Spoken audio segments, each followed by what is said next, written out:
मसीह। धन्यवाद प्रभु यीशु मसीह, धन्यवाद प्रभु यीशु मसीह। धन्यवाद यहोवा पिता सर्वशक्तिमान परमेश्वर, आपका धन्यवाद धन्यवाद धन्यवाद धन्यवाद धन्यवाद धन्यवाद। पवित्र आत्मा जी आपका धन्यवाद करते हैं। पवित्र आत्मा जी धन्यवाद प्रभु यीशु मसीह, आपके अनुग्रह के लिए, आपकी दया के लिए, आपके प्रेम के लिए प्रभु यीशु मसीह आपका धन्यवाद। खुदावंद खुदावंद आपने हमारे पापों के लिए जान दी, अपने आप को कुर्बान कर दिया खुदावंद खुदा, और हमें छुड़ा लिया अनंत जीवन देने के लिए, पिता की संतान बनाने के लिए। और ऐसा हुआ सचमुच खुदावंद खुदा, आपने अपने आप को बलि चढ़ाया, उस स्लीब पे चढ़ा दिया जो बदनामी की थी, और अपने आप को कुर्बान करके हे खुदावंद खुदा पिता की संतान बना दिया हमें।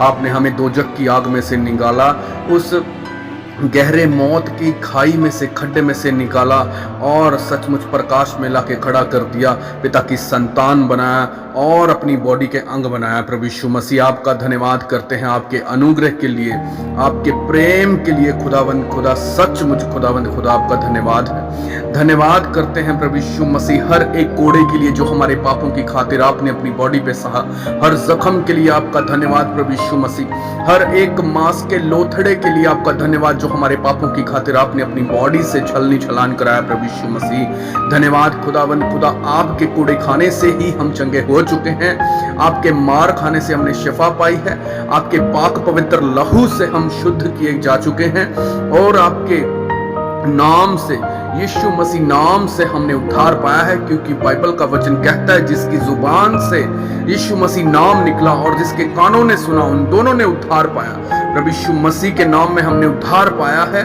और ज्यादा पा रहे हैं। ये प्रभु यीशु मसीह आपका धन्यवाद करते हैं आज के दिन के लिए खुदावंद, आज के वचन के लिए।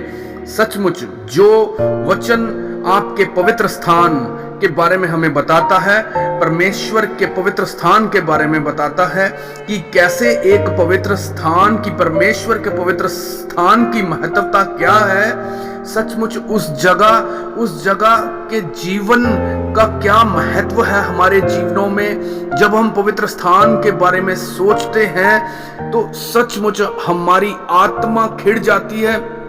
वो पवित्र स्थान इतना अच्छा है कि हम अपनी सोचों में भी नहीं सोच सकते। वो परमेश्वर का पवित्र स्थान जिसमें हम रहेंगे, जो हमारा असली घर है, वो पिता का पवित्र स्थान जिसकी महत्वता को ये वचन रोशनी डालेगा। हम लोग सब भाई बहन भूल के बैठे हैं उस पवित्र स्थान के बारे में।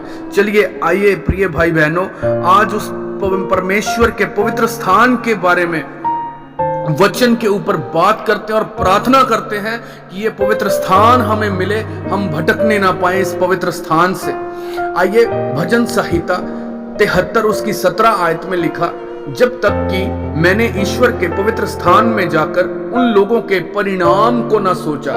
मेरे प्रिय भाई बहनों, अगर आप भजन संहिता अध्याय 73 को पूरा पढ़े तो उसमें एक धर्मी मनुष्य के विषय में लिखा हुआ है, जो एक पापी और दुष्ट मनुष्य के बारे में सोच रहा है। क्योंकि जब वह धर्मी मनुष्य मुसीबत में था तो उस समय वह अपने मन में विचार कर रहा था कि दुष्ट मनुष्य आरामदायक जीवन व्यतीत कर रहा है, उसे कभी भी पीड़ा नहीं होती और उसका बल अटूट रहता है। धर्मी सोच रहा है कि मैंने अपने हृदय को व्यर्थ में शुद्ध किया है। सचमुच वो सोच रहा है कि मैंने अपने हृदय को व्यर्थ में शुद्ध किया हुआ है, और मैंने व्यर्थ में अपने हाथों को निर्दोषता में धोया हुआ है। एक बात हमेशा याद रखें, शैतान आपसे हर रोज लड़ता है, हर रोज। जब आप प्रार्थना करने के लिए बैठते हैं तो वह आपको प्रार्थना करने से रोकता है। कई बार आपको प्रार्थना करते समय नींद आती है। शैतान आपके दिमाग में अलग अलग तरह की बातों को डालता है ताकि आप प्रार्थना ना करें। जब आप ऐसे समय में प्रार्थना नहीं करते तो उसी समय आपके दिमाग में आता है कि दुष्ट का बल कभी नहीं घटता, ना उसकी संपत्ति कम होती है और ना उसको बीमारी होती है। लेकिन अगर आप भजन संहिता के इसी अध्याय को आगे पढ़े तो लिखा है कि जब तक मैंने ईश्वर के पवित्र स्थान में जाकर उन लोगों का परिणाम ना सोचा। इसका मतलब है कि जब तक एक व्यक्ति परमेश्वर के पवित्र स्थान में नहीं जाता तब तक वह कभी भी यह नहीं समझ पाता कि उसकी जिंदगी में ऐसा क्यों हो रहा है। याद रखें, आप परमेश्वर की हजूरी में जाने से ही शैतान की योजनाओं को समझ पाते हैं, क्योंकि जैसे ही आप परमेश्वर की हजूरी में जाते हैं तो जो शैतान की बातें आपके दिमाग पर हमला कर रही होती हैं उनको परमेश्वर खत्म कर देता है। जब एक धर्मी मनुष्य परमेश्वर की हजूरी में जाता है तब परमेश्वर उसके मन में से शैतान की बातें दूर करता है। परमेश्वर उसके मन में डालता है कि दुष्ट मनुष्य का बल नहीं टूट रहा।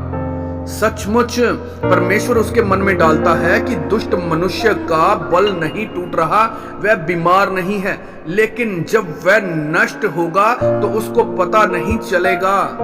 परंतु धर्मी जिसकी ताड़ना हो रही है वह एक दिन अवश्य ही गवाही के साथ वापस आएगा। प्रिय भाई बहनों, इस बात को ध्यान में रखें कि परमेश्वर क्या कह रहे हैं। परमेश्वर ने कहा परमेश्वर उसके मन में डालता है कि दुष्ट मनुष्य का बल नहीं टूट रहा, वह बीमार नहीं है, लेकिन जब वह नष्ट होगा तो उसको पता भी नहीं चलेगा। परंतु धर्मी जिसकी ताड़ना हो रही है वह एक दिन अवश्य ही गवाही के साथ वापस आएगा। मेरे प्रियो, आज आपको यह समझने की जरूरत है कि आप एक युद्ध में हैं, जहां पर शैतान अपनी गलत बातों को आपके मन में डालकर आपसे हर रोज युद्ध करता है ताकि आप परमेश्वर के पवित्र स्थान में ना जा सकें। क्योंकि जैसे ही आप परमेश्वर की हजूरी में जाते हैं तो आपके जीवन की कमियां आपके सामने प्रकट हो जाती हैं। परमेश्वर वचन या पवित्र आत्मा के द्वारा आपसे बात करनी शुरू कर देता है। एक बात हमेशा याद रखें, परमेश्वर की आत्मा से ज्यादा आपकी अगुवाई कोई नहीं कर सकता। जैसे ही परमेश्वर का पवित्र आत्मा आपकी अगुवाई करता है आप अपने छुटकारे को ग्रहण करते हैं। इसलिए दूसरों के साथ अपनी तुलना ना करें। कभी किसी दुष्ट मनुष्य को आशीषित और पूर्ण बल में देखकर निराश ना हो। अगर आप धर्मी हैं तो आपके जीवन में परमेश्वर की एक बहुत बड़ी और विशेष योजना है। जब आप अपनी निराशाओं में भी परमेश्वर के साथ वफादार रहेंगे तो एक दिन परमेश्वर आपको आशीषित और ऊंचा करके बताएगा कि धर्मी पर बहुत सी मुसीबतें आती तो हैं, परंतु यहोवा उसे सभी मुसीबतों से बचाता है और ऊंचा करता है। आमीन, हालेलुया। हे प्रिय भाई बहनों, आइए हम सब मिलकर प्रार्थना करते हैं। हे सर्वशक्तिमान परमेश्वर, सचमुच तेरे अनुग्रह के साथ ही सब कुछ हमारे जीवनों में पॉसिबल हुआ, क्योंकि तूने जगत से इतना प्रेम किया कि अपना इकलौता बेटा दे दिया।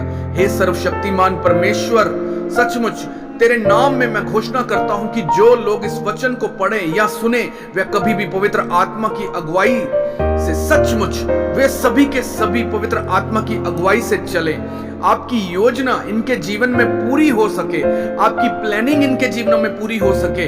आपके प्रेम के साथ, आपके अनुग्रह के साथ, प्रभु यीशु मसीह के फजल के साथ, पवित्र आत्मा की सहभागिता के साथ ये बढ़ते जाएं आपके वचन में। इनके जीवन में आपके वचन की भरपूरी हो। ये सचमुच आपकी योजना इनके जीवनों में पूरी हो, आपकी प्लानिंग इनके जीवनों में पूरी हो। प्रभु यीशु मसीह के सामर्थ्य के नाम में मांगते हैं। आमीन, आमीन, हालेलुया, हालेलुया, हालेलुया।